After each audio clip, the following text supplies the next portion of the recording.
Sebagai langkah pemerintah menjaga ketahanan pangan, Menteri Perdagangan Kabinet Indonesia Maju Agus Suparmanto memantau langsung ketersediaan kebutuhan pokok dan harga pangan di pasar tradisional Pak Baeng-Baeng, Jalan Sultan Alauddin, Kota Makassar, Rabu 20 November 2019. Kedatangan Menteri Perdagangan disambut oleh masyarakat yang beberapa kali berhenti di stan penjualan, sambil berbincang dan bertanya kepada para pedagang dan pembeli terkait dengan stok dan harga pangan. Agus mengatakan pemantauan tersebut dilakukan sebagai langkah awal pemerintah menjaga ketahanan pangan Indonesia dengan memantau stabilitas harga dan pangan menjelang Natal dan Tahun Baru di Kota Makassar yang merupakan pintu gerbang Indonesia Timur. Menurutnya, agar tidak ada permainan harga di pasar, pihak Kemendak memasang monitor agar pedagang dan semua bisa memantau harga di pasaran. Sehingga jika ada harga yang lewat dari harga eceran tertinggi, maka pihaknya langsung melakukan operasi pasar.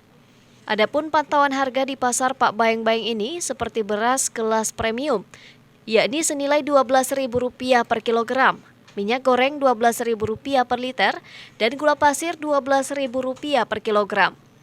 Sedangkan harga telur ayam negeri Rp42.000 per rak yang berisi 30 butir dan harga per butirnya yakni Rp1.400. Ya, alhamdulillah hari ini pantauan harga stabil ya, jadi sesuai dengan masyarakat saya di sini dan juga menjaga supaya pedagang-pedagang ini puas.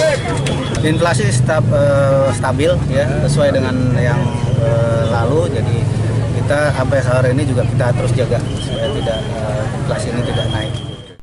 Sementara untuk harga ayam potong yakni Rp48.000 per ekor seberat 2,85 kg. Lalu harga bawang merah yakni Rp25.000 per kilogram, bawang putih Rp26.000 per kilogram, dan cabai merah Rp20.000 per kilogram. Harga daging sapi juga masih normal antara Rp100.000 hingga Rp120.000 per kilogramnya. Dan harga daging tetelan antara Rp50.000 hingga Rp60.000 per kilogram. Ilham Cepi, Fajar TV dan Fajar Radio melaporkan.